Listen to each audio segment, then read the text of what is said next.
Estamos con la grabación, que hoy no tengo público, así que nada, lo grabo y lo envío a todas, ¿vale? Muy bien.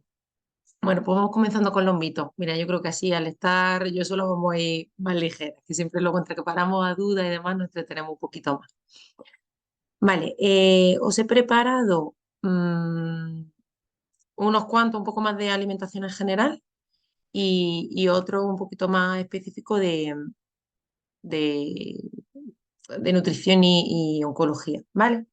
Entonces, bueno, el primero que me preguntaba y que además me lo preguntasteis varias de vosotras, era beber agua fuera de las comidas. La verdad que aquí yo sobre todo quería preguntaros a las que pero bueno, ya si no me lo comentaréis por WhatsApp o por el próximo día que nos veamos, exactamente qué era lo que habíais encontrado sobre beber agua fuera de las comidas. Porque es cierto que yo era algo que no había escuchado hasta ahora y no tenía muy clara qué era lo que se vendía, ¿no? O en qué que se recomienda. Entiendo, ¿no? Que las recomendaciones o lo que se vende es que se beba agua fuera de las comidas, no sé si para mejorar digestiones, para mejorar la pérdida de peso, pero bueno, esto es un poco lo que he encontrado, ¿vale? Eh, Efectivamente, ¿no? Lo que nos vamos encontrando o lo que se escucha es pues eso, que beber agua durante las comidas puede dificultar el proceso de digestión. Y también algo que he leído como mito o que se comenta por internet, que el agua puede diluir el ácido o los jugos gástricos del estómago y eso es lo que puede hacer que la digestión empeore, ¿vale? En cuanto a la pérdida de peso, la verdad es que no he encontrado nada. No sé si os referíais a eso o no. Igualmente, no he encontrado ni de gente que diga que bebiendo agua fuera de la comida vaya a favorecer la pérdida de peso, ni nadie justificándolo. O sea, como que creo que el tema iba más un poco con la digestión. Entonces, si no fuese esto, me podéis escribir y me lo preguntáis un poquito mejor, ¿vale? Entonces, esta sería un poco la información que hemos encontrado. Bueno, pues eso, a día de hoy se ha demostrado que la ingesta de líquidos no influye en la velocidad de digestión, ¿vale? No hay un fenómeno de arrastre, que es un poco lo que se justifica para recomendar que no se beba agua junto con las comidas, que al final que parece que puede afectar un poco a la manera de digerir, pero esto se ha visto que no pasa así. De hecho, todo lo contrario, el agua al final hace que el bolo alimenticio sea un poquito más jugoso, por así decirlo, más blando, o como pone aquí, más resbaladizo, y al final hace que la digestión incluso sea un poquito mejor que si tomáramos solamente alimentos, ¿vale? Eh, entonces ya digo, en cuanto a la digestión no habría ninguna evidencia. Y otra de las cosas que se recomienda o que se dice es que beber mucha agua puede disminuir el pH de los jugos, pero el estómago es capaz de secretar más ácido para compensar ese pH, ¿vale? Luego hay otra de las presentaciones que he incluido también, una pregunta que me hiciste en la ponencia del Women's Day, que era el agua alcalina, ¿vale? Entonces ahí vemos también lo del pH. Al final, el estómago es capaz de compensar ese cambio de pH que nosotros estamos haciendo de manera intencionada, ¿vale? Así que no, esto sí sería un mito, ¿vale? No está justificado ni hay nada que diga que haya que beber el agua fuera de las comidas.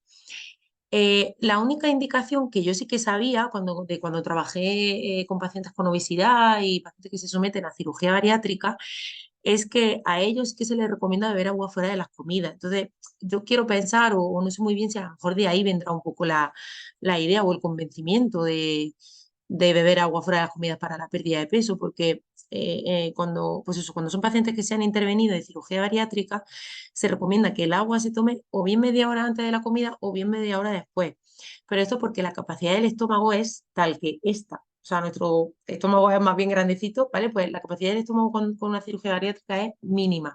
Entonces, ¿qué pasa? Que alguien con una cirugía de ese tipo bebe agua, ya no le entra comida. O sea, tan fácil como eso, porque no entra, ¿vale? Por la capacidad del estómago que es tan pequeña que si entra agua no entra comida.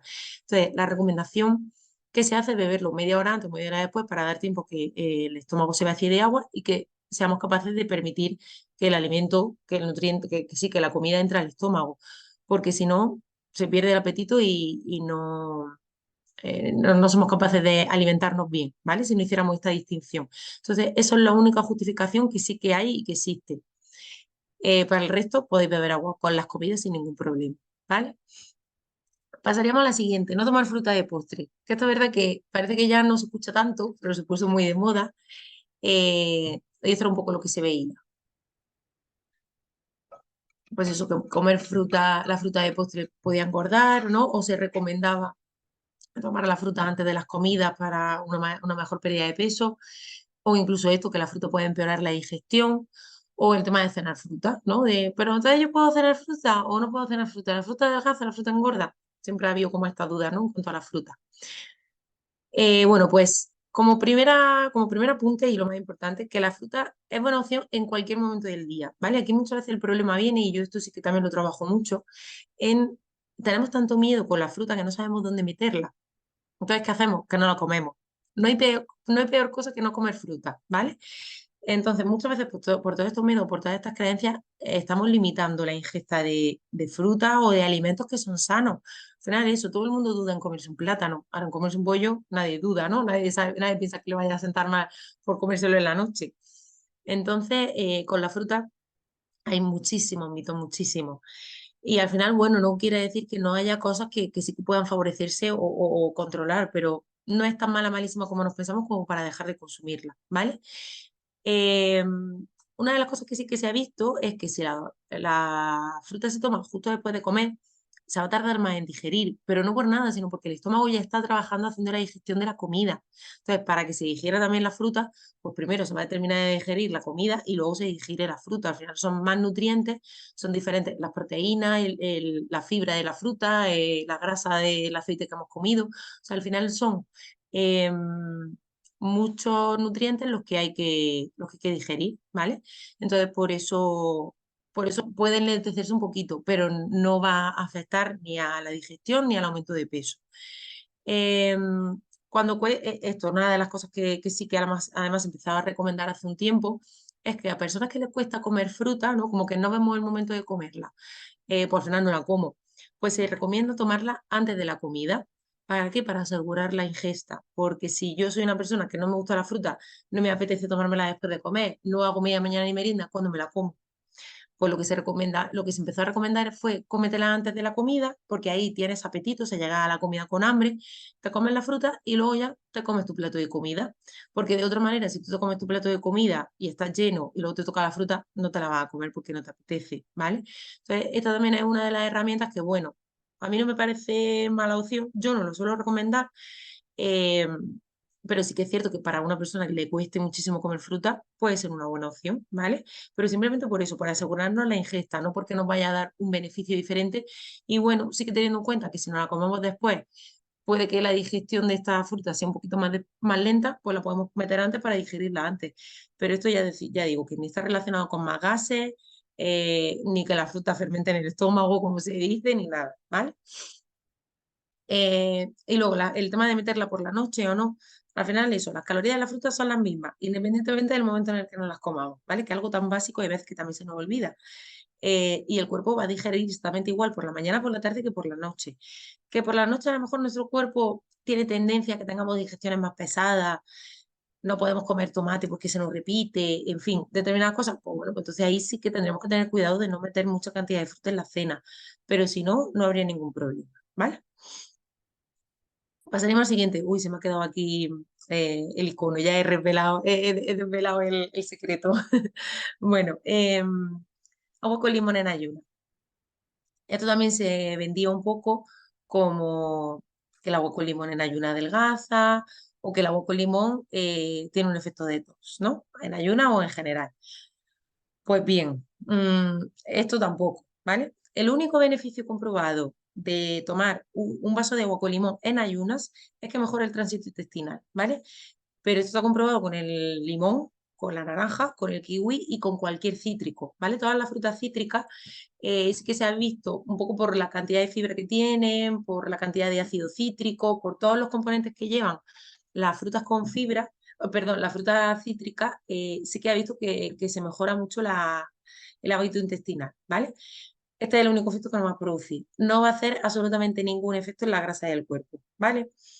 Y como ya os decía, el cuerpo tiene su propio mecanismo de detox, que son los riñones, ¿vale? O sea, no necesitamos ni batidos detox ni nada.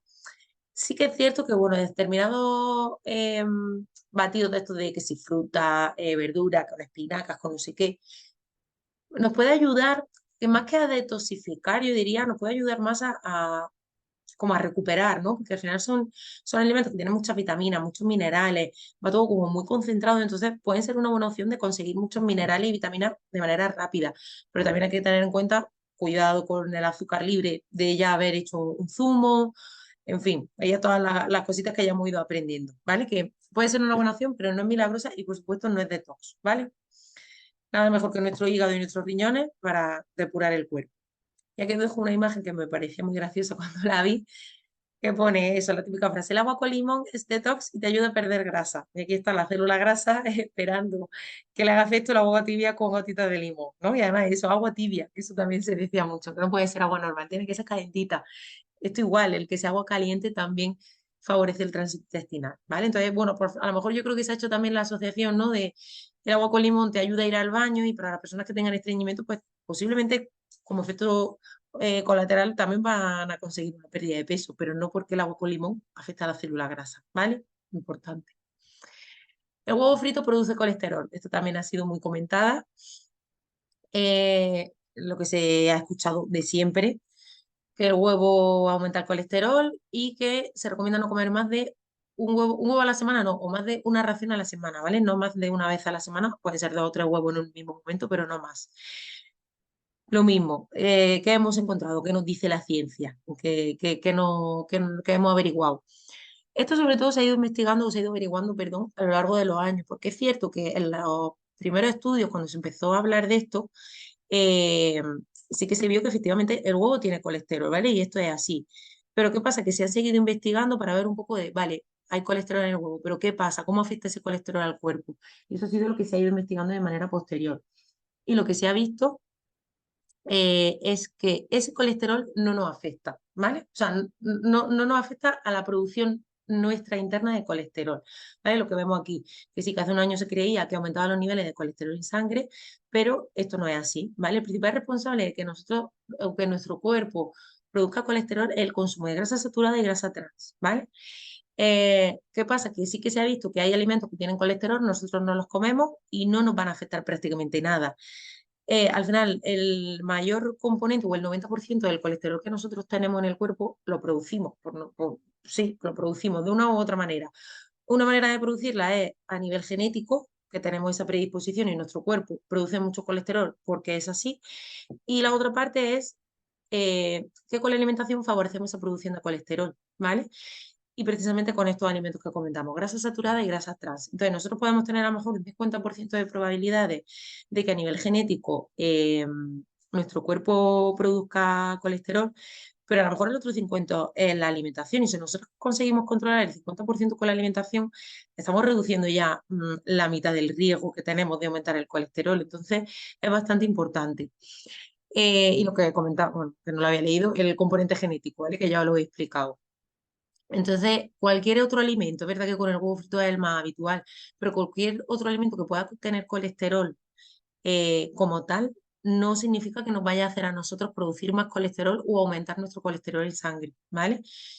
Es sobre todo lo que nosotros produzcamos de manera interna. Y esto es súper importante que quede claro, que de hecho aquí se está haciendo además una campaña importante de todos los nutricionistas, de ya de médicos, se está viendo en muchos sitios que se recomienda aumentar el colesterol, ¿vale? Que esto ya debería dejarse un poco de lado.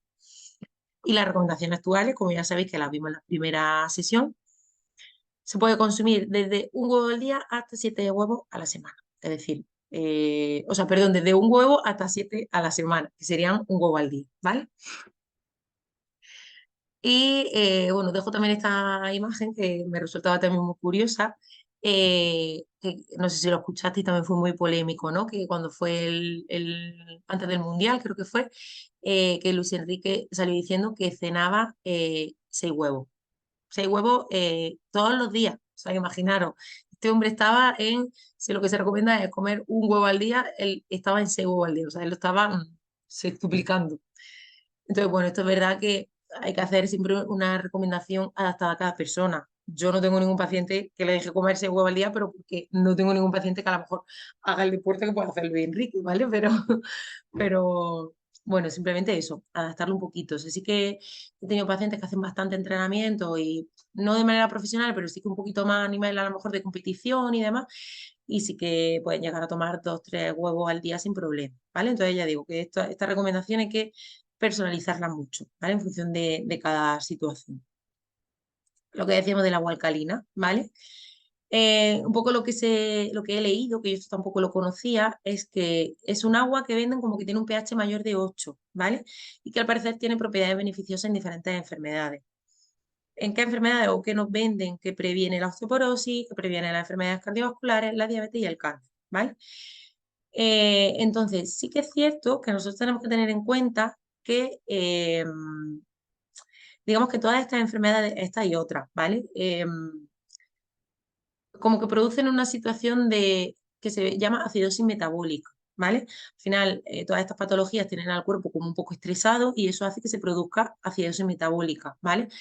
De ahí viene un poco el concepto de querer alcalinizarlo todo, dieta alcalina, la dieta alcalina también se puso de moda hace un montón.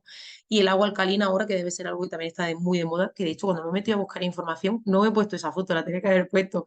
He encontrado una foto de Cristiano Ronaldo promocionando agua alcalina, ¿vale? O sea, que esto también es, al final, parece que todo lo que hagan los famosos ya también nos lo tenemos que creer. Y cuidado, ¿vale?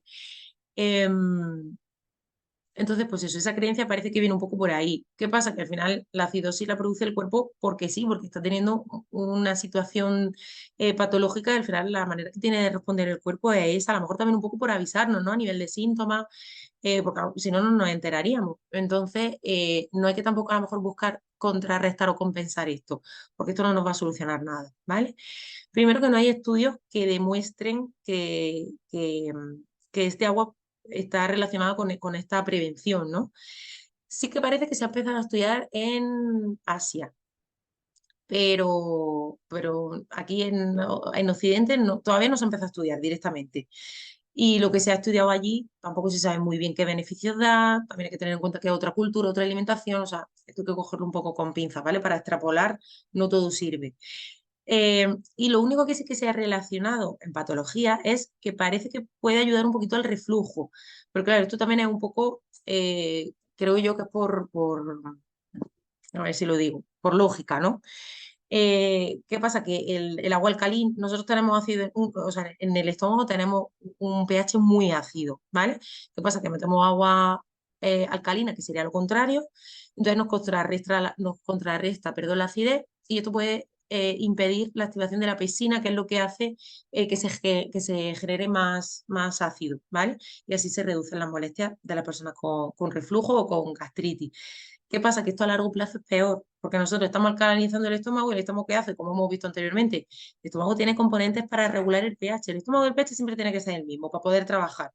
¿Qué pasa? Que nosotros solo estamos bajando con la alimentación, estamos metiendo un pH de 5 o 6, metiéndolo más ácido, 2, o sea, lo bajamos mucho. Entonces, el cuerpo que dice, esta me está bajando el pH, pues yo o sea, perdón, me está subiendo el pH, pues yo lo vuelvo a bajar, ¿vale? Y esto también está comprobado que pasa con la leche. Muchas personas que tienen problemas estomacales, a nivel de eso, de reflujo, acidez, notan que tomando leche se le pasa. Y esto es por esto, porque la leche tiene un pH alcalino, no es ácido. Entonces, ¿qué pasa? Que al momento sí que lo mejora, pero a largo plazo empeora los síntomas de reflujo, ¿vale? Entonces, con esto también hay que tener mucho cuidado. Pasaríamos ya a la parte de nutrición y cáncer, ¿vale? La típica de el azúcar alimenta el cáncer. Con esta hay mucha polémica, o sea, ha habido, hay y seguirá habiendo, ¿vale? Porque todavía está también como muy falto de, bueno, pues de que vayamos viendo, que sigamos investigando y que encontremos un poco más resultados y que nos sepan o nos ayuden a posicionarlo, ¿no? Lo que se vende, pues que algunas células cancerosas dependen de la glucosa, del azúcar, como fuente de energía para el crecimiento. Y esto lleva a la teoría de que el consumo de azúcar puede favorecer el crecimiento del cáncer, que una cosa no está relacionada con la otra, ¿vale? Que nosotros sepamos que las células cancerígenas utilizan el azúcar para crecer, no significa que por nosotros meter más azúcar va a crecer más. O sea, no podemos hacer tampoco esa extrapolación, ¿vale? Que sí que se ha demostrado ya, que también lo comenté en la formación, sí que parece que se ha relacionado, pero solamente con los glioblastomas, ¿vale? O con un tipo en concreto de gliomas, pero no en general. O sea, no podemos hacer esa conclusión. Es muy fácil sacar conclusiones de los estudios. A mí eso me encanta porque lo hacen mucho en los periódicos. Todo este tipo de noticias son muy alarmistas, ¿no? Y crean mucho, ay, a ver, voy a leerlo, en los periódicos normales, porque al final no tienen, primero no tienen herramientas de saber interpretar esa información. Y luego que es todo como pues eso, como muy llamativo, ¿no? Es muy fácil de vender eso y que todo el mundo vaya a leer esa noticia porque es como muy llamativa. Eh, entonces, pues eso, hay que saber interpretar la información. Entonces, suponer que un Menda se ha leído que en un periódico o en una revista, o sea, se ha publicado en una revista científica que eso, que parece que una célula cancerosa utiliza el azúcar para crecer, y ya él interpreta, él o quien sea, interpreta que las conclusiones de ese estudio es que ya azúcar es igual al crecimiento de cáncer y no es así, ¿vale? Y la manera de esto trasladarlo a la población es muy complicado, ¿vale? Y luego, pues eso, el consumo de cáncer que puede estar relacionado con enfermedades, esto sí que es importante, ¿vale? Que el consumo de azúcar está relacionado con enfermedades como diabetes, obesidad y enfermedades cardiovasculares.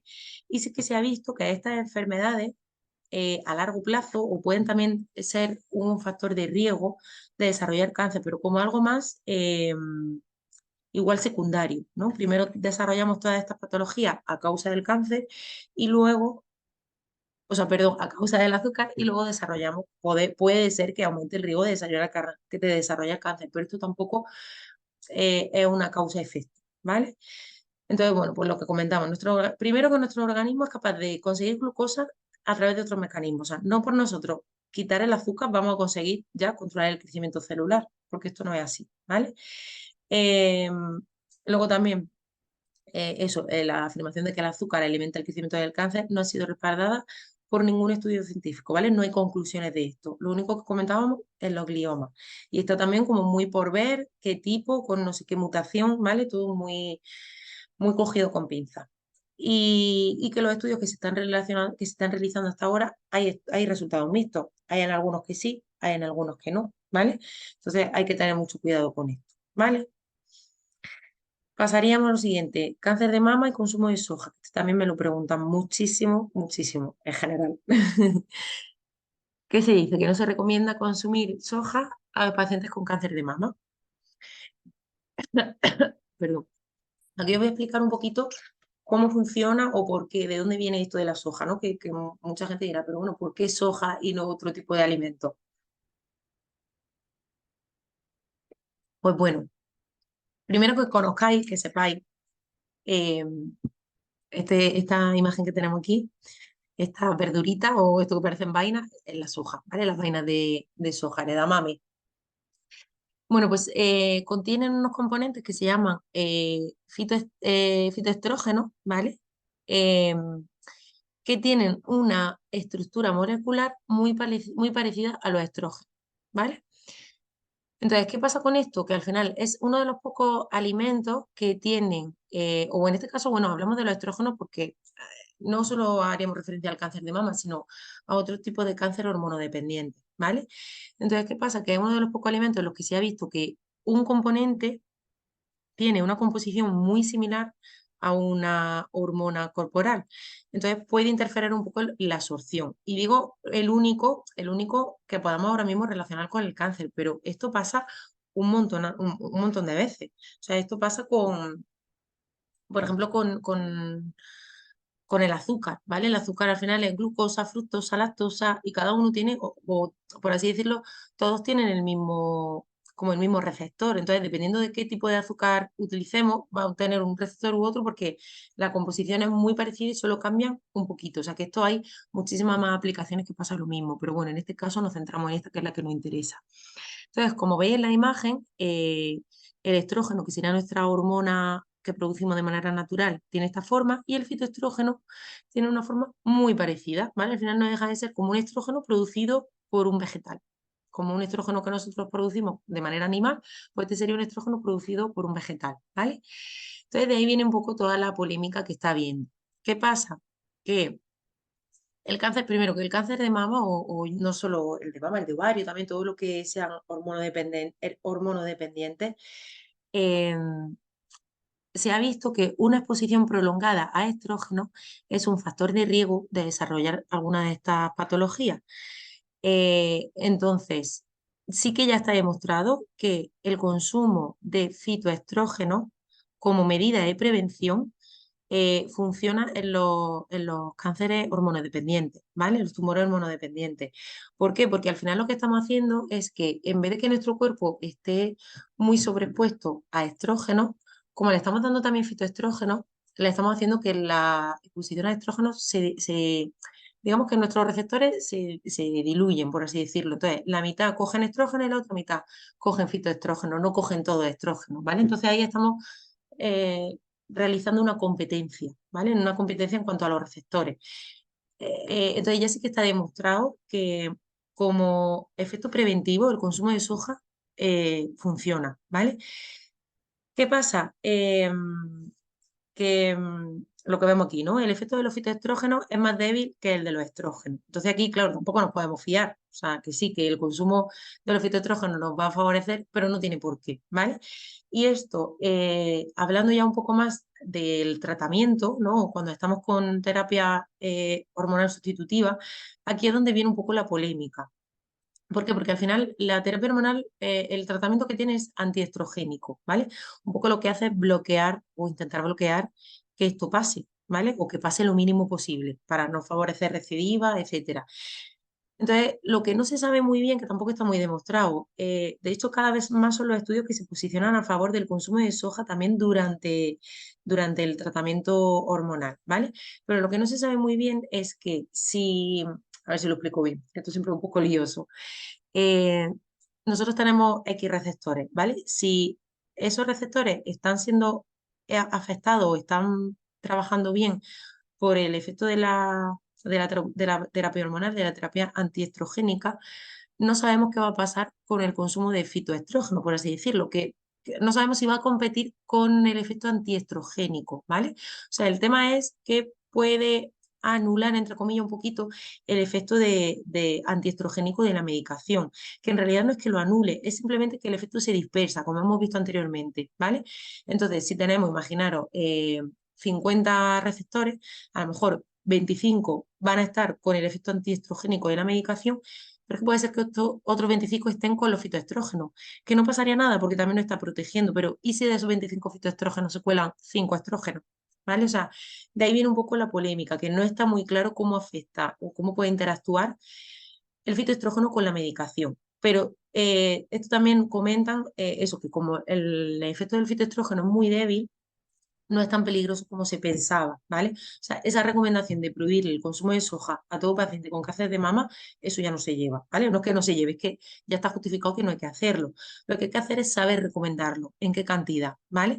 Porque aquí también estamos hablando que las cantidades con las que se trabajan o con las que se están haciendo estudios son raciones de tres, o sea, son cantidades de 3 raciones al día y 3 raciones al día es lo que se suele consumir en Asia. Aquí no. O sea, es muy complicado que nosotros tengamos un consumo de 3 raciones de soja al día.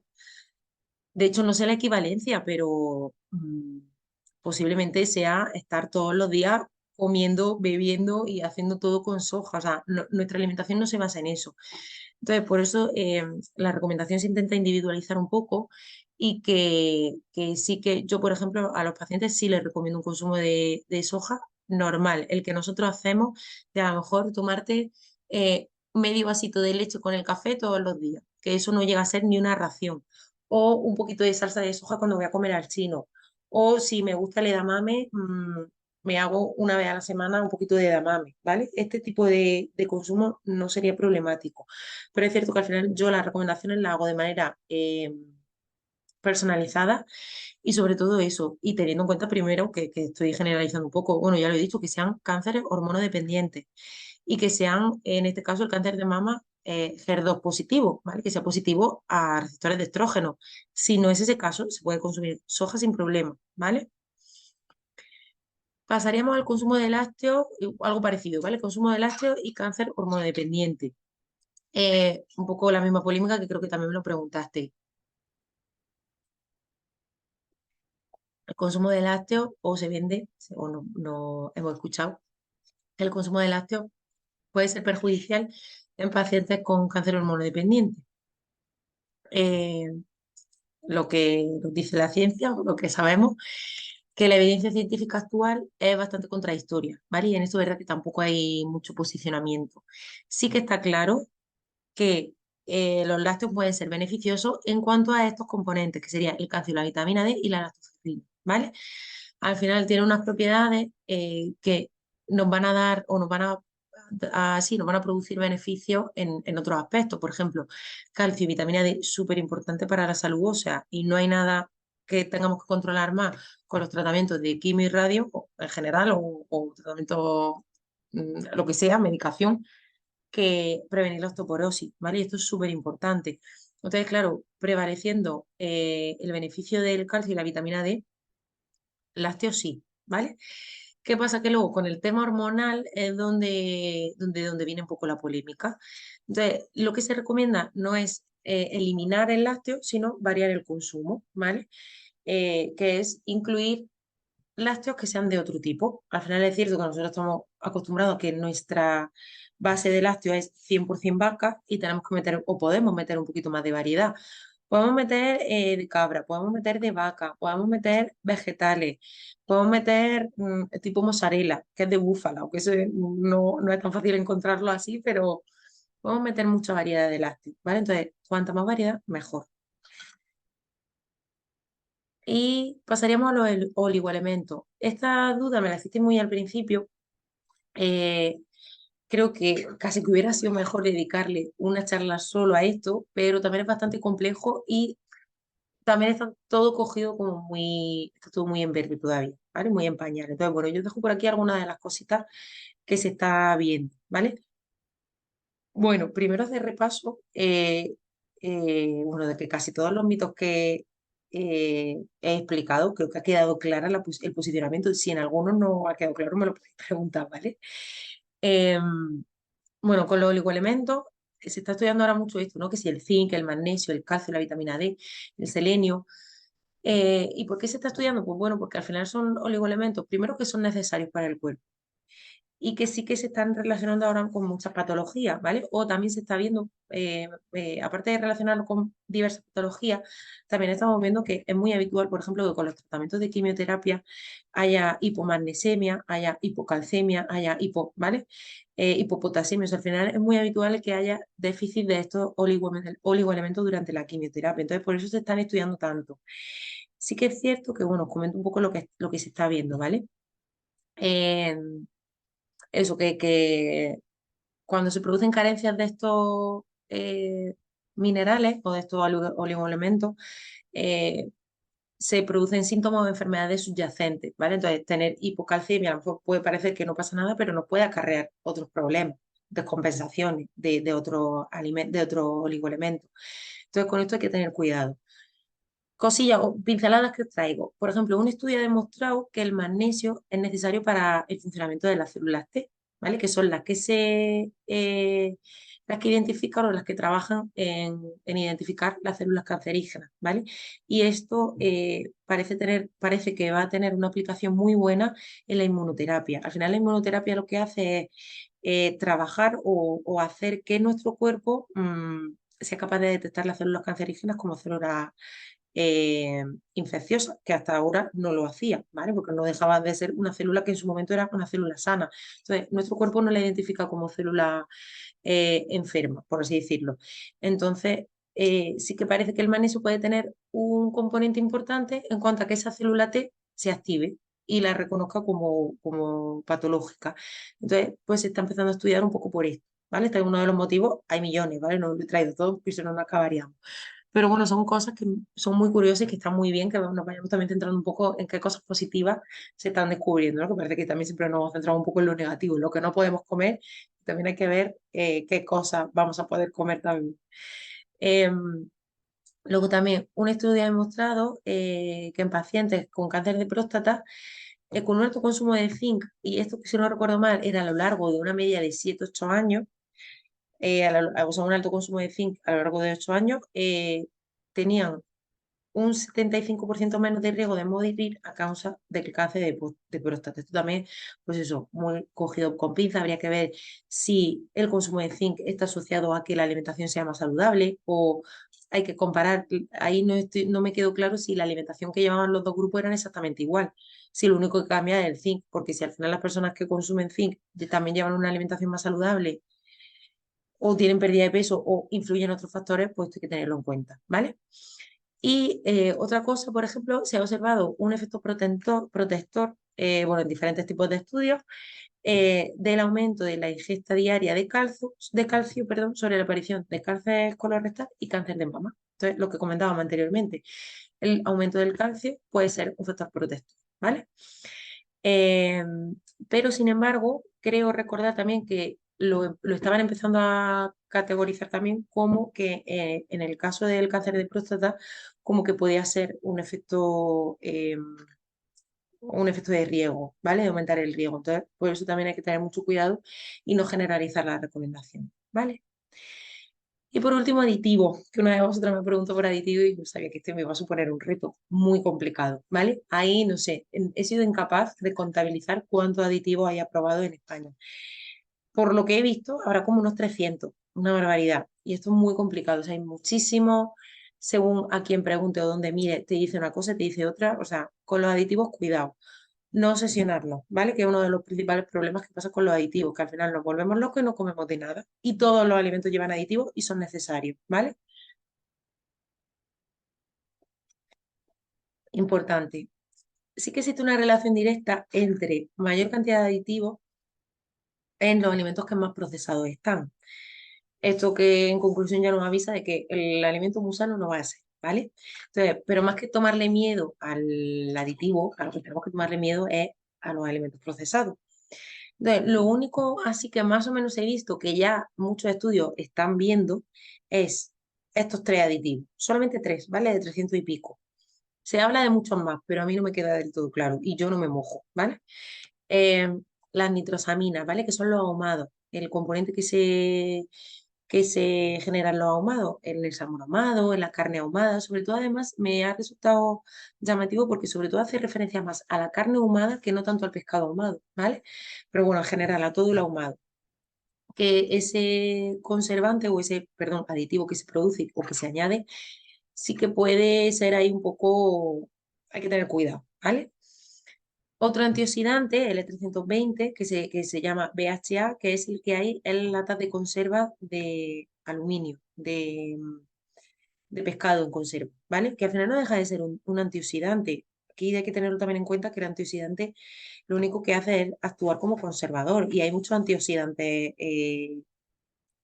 naturales. Entonces tampoco es algo muy problemático, simplemente que bueno, que parece que hay que tener un poquito más de cuidado y con estos alimentos no hay que eliminarlos, hay que reducirlos o no abusar, ¿vale? Y otros los derivados del benceno, que son alimentos que se añaden en los alimentos que se van a freír, patatas fritas, nuggets, no sé qué más. He visto muchos más ejemplos, ahora se me ha ido, pero bueno, todo lo que sea frito y de color amarillo, ¿vale? Porque lo que hace este componente es aportar eso, aportar como un color blanquecino, amarillento, hace que no se produzca espuma cuando se fríe, porque al final va enfocado a alimentos que se van a freír.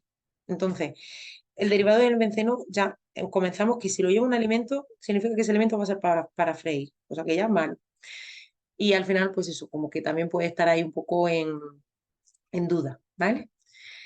Y luego, cosas que también hay que tengáis en cuenta, que los aditivos también son muy beneficiosos, ¿vale? Primero, eh, el efecto conservador que tiene, que aquí no lo he reflejado, ¿vale? Pero el que los alimentos lleven conservantes también nos aporta beneficios. De hecho, se ha visto o se está asociando también que un tipo de moho o en general el consumir alimentos con moho pueden también favorecer los cánceres gástricos, porque al final no dejan de ser toxinas, ¿vale? Son toxinas que producen los alimentos, los hongos, sí, el alimento en sí, los componentes.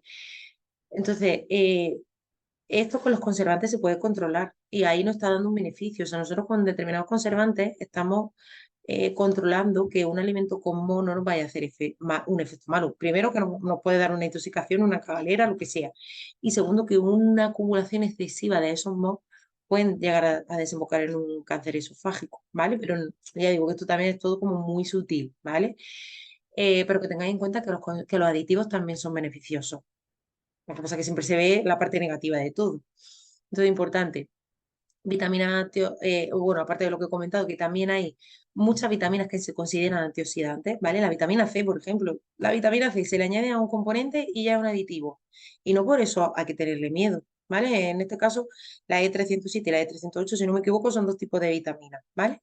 Plantas y minerales, hay muchísimas que son fibras, o sea, fibra, lignina, la que sea, fibra pura y dura, y eso ya se considera un aditivo porque se le está añadiendo al alimento, pero no deja de ser una fibra, ¿vale? Tampoco hay que volverse loco, que ya os digo que muchas veces vemos no sé cuánto y nos asustamos y no pasa absolutamente nada. Y cítrico, ¿vale? El ácido cítrico es uno de los mayores conservadores que hay y no por eso va a ser algo malo, ¿vale? Que son el E330 y el E331, ácido cítrico, fin, ¿vale? O citrato, no sé qué, hay varios. Cítricos conservadores, sin más, como si le echamos un chorrito, esto se hace mucho, para conservar mucha comida, se le echa un chorrito de limón y no pasa absolutamente nada, ¿vale? Y luego que tengáis en cuenta también que hay alimentos, o sea, dentro de la legislación de alimentos ecológicos hay 47 aditivos que están permitidos, o sea, que para que tengáis en cuenta también que no todo es malo, ¿vale? Bueno, ya vamos llegando al fin. Y bueno, para terminar, o también comentar, ya he puesto a hablar de este tema, que las cocciones con alta temperatura, como eso, freír, pasar a la parrilla, cuando ya nos pasamos de rosca, hace que el alimento produzca una sustancia química llamada amina heterocíclica e hidrocarburos aromáticos policíclicos, que tienen un nombre ahí como un poco raro. Bueno, pues estos componentes también están ya un poquito asociados a que puedan aumentar el riesgo de algunos tipos de cáncer, ¿vale?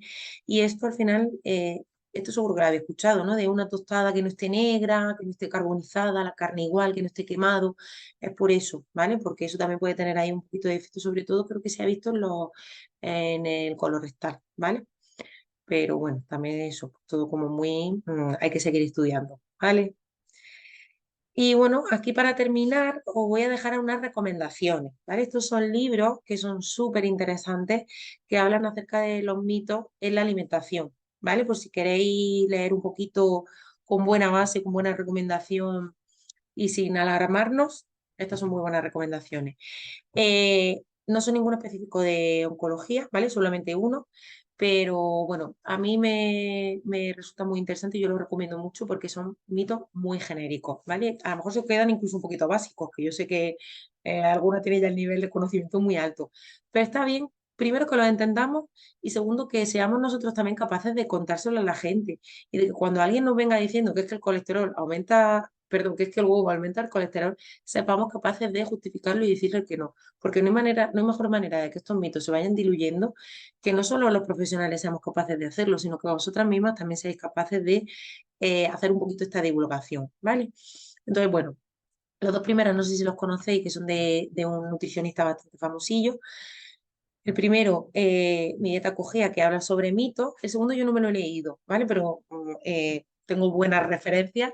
Y el primero hace mucha referencia más a, pues eso, a los mitos que hemos comentado. El del huevo lo explica, el de los productos light también, es muy, muy bueno. La buena nutrición, esta chica también es súper buena, yo la tengo como muy en referencia también. Luego hay otro que es un poquito más específico en cuanto a la alimentación vegetariana, por si alguno está interesado.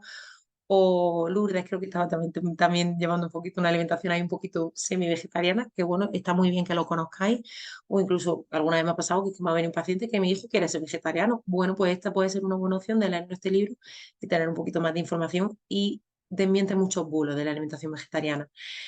Este de Dieta en Cáncer, yo tampoco lo he leído, lo tengo muy pendiente, ¿vale? Sí que en la reseña he visto que al final comentan, ¿no? Lo de siempre. Sí, está muy bien todo lo que no puedo comer, ¿no? O todo el mundo sabemos lo que no podemos, pero ¿qué recomendáis? Como que no se mojan tampoco mucho en dar recomendaciones de que sí de que sí se puede, ¿vale? Que al final es lo que nos falta muchas veces, no mojarnos un poco más. Pero bueno, también he leído muy buenas críticas y yo tengo pendiente leérmelo, así que ya lo comentaremos si os lo leéis vosotros. Y bueno, estos dos últimos que son guías, ¿vale? La segunda, o sea, perdón, la segunda es que he visto aquí el 2 esta que tenemos aquí. Igual, mitos y creencias sobre la alimentación, está hecha por el Instituto Catalán Oncológico, que también es muy referente en cuanto a investigación, y la Fundación Alicia, ¿vale? Que son muy buenos, también está muy bien si le queréis echar un vistazo. Es de descarga gratuita, ¿vale? Si ponéis el nombre tal cual, os lo podéis descargar, y esta de la Asociación contra el Cáncer también, ¿vale?